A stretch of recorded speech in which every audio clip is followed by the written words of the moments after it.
Bread gums অনেকের অভিযোগ রেসিপিতে সুন্দরভাবে লাগে না, গায়ে লাগে না এবং লাগলেও পুড়ে যায়।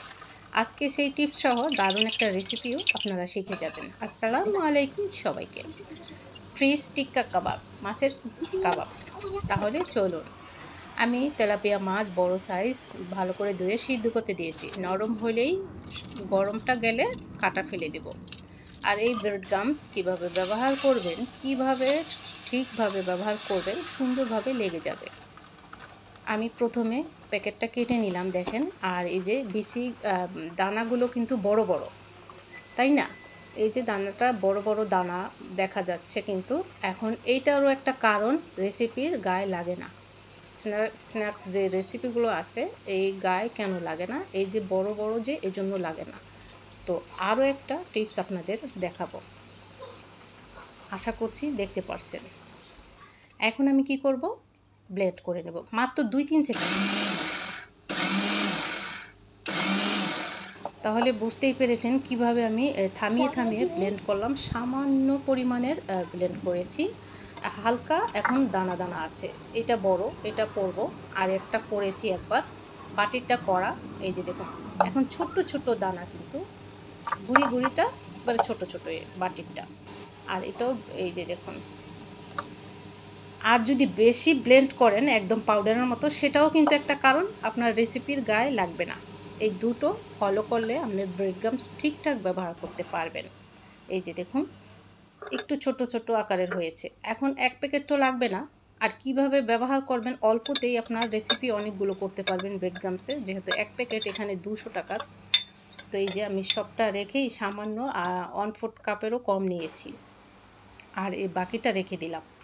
আজকের রেসিপি মাছ খেতে চায় না বাচ্চারা, বাধ্য হয়ে খাবে, এটারও একটা উপকার এই রেসিপিটা। এখন মাছগুলো ঠান্ডা হয়েছে, সম্পূর্ণ কাটা আমি ফেলে দিব। আর এই কাটাগুলো সাবধানে ফেলবেন, আর বাচ্চারাও খাবে। আর টিফিনে ঝটপটও দিয়ে দিতে পারেন। কিভাবে টিফিন ডিপ ফ্রিজেও রাখতে পারেন সেটাও বলে দিচ্ছি। আর কি কি মশলা লাগবে চলুন। একটু দ্রুত কথা বলছি, দ্রুত, একটু কিছু মনে করবেন না, যত ছোট্ট একটা ভিডিও। আর ভালো লাগলে অবশ্যই পরিবারের সাথে থাকবেন।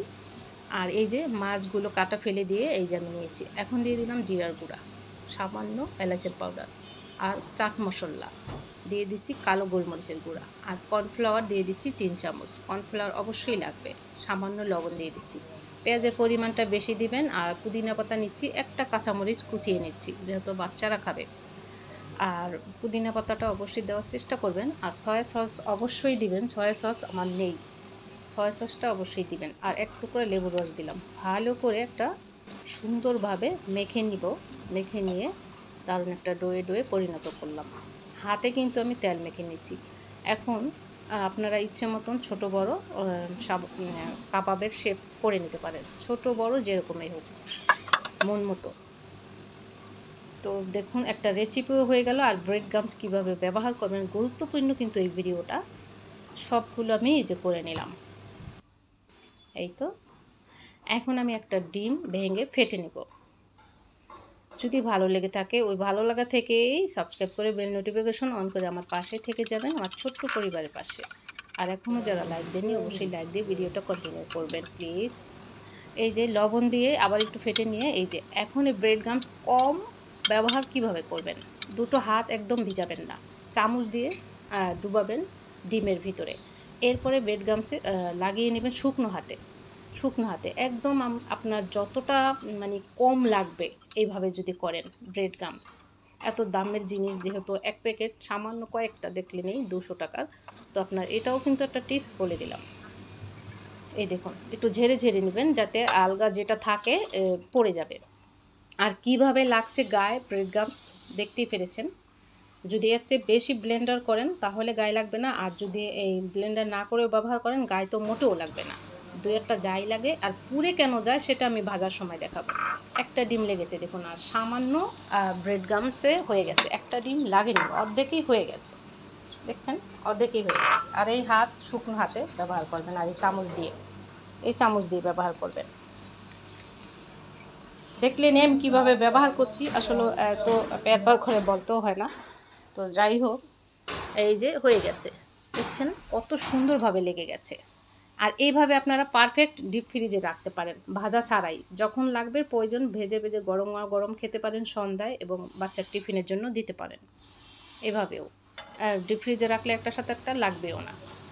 তো একদম ডুবো তেলে যে ভাজতে হবে তা কিন্তু নয়, হালকা তেলেও ভাজতে পারেন ফ্রাই প্যানে। এখন পুড়ে যাবে না কিভাবে?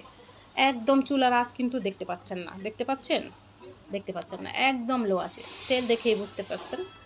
তো এখন এই লো আছে একবারে হওয়ার অবধি পর্যন্ত আপনার রাখতে হবে, লো আছে চুলা।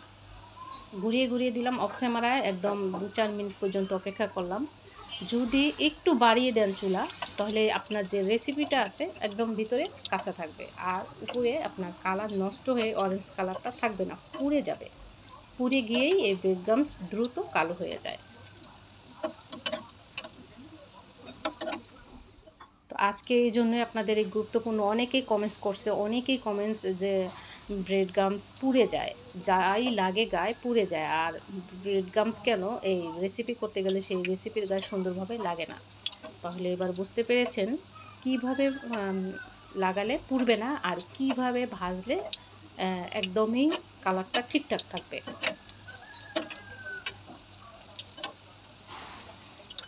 তো আবারও দুবার করে উল্টিয়ে দিয়ে এই যে কালারটা গাঢ় এসেছে। এবার বুঝতে পেরেছেন একটা ব্রেড গামসের কালো হয়নি, একদম সুন্দর আরও কালার গাঢ় হয়েছে মাশাল্লাহ। তো ভিতরটাও আমি দেখাবো। আর 4 পিস মাছে কতগুলো কাবাব হয়ে গেছে দেখুন। আপনারা বক্সে ভরে রেখে দিতে পারেন ডিপে, এবং ভেজেও দিতে পারেন বাচ্চাদের। দেখুন বাচ্চারা তো অনায়াসে খেয়ে নেবে কয়েক পিস, মাশাল্লাহ। এবার দেখতে পেরেছেন, আশা করি বুঝতে পেরেছেন, দুটো রেসিপি আপনাদের কাজে লাগবে। দুটো কাজ, এক ব্রেড গামস কীভাবে ব্যবহার করবেন, আর রেসিপিটাও হয়ে গেল। এখন আমি টিফিনের জন্য দুটো রাখছি, যেহেতু সবগুলো ভাজি অল্প বানিয়েছি, সবাই এখন খাবে। জানি না ভিডিওটা কেমন হলো, অবশ্যই কমেন্টস করবেন, শেয়ার করে দেবেন ফ্রেন্ড সার্কেলদের মাঝে, আর আমার পরিবারের সঙ্গে অবশ্যই থেকে যাবেন। আর এই ভিডিওটা অবশ্যই গুরুত্ব দিবে আশা করি। ভালো থাকবেন, আসসালামু আলাইকুম, আল্লাহ হাফেজ।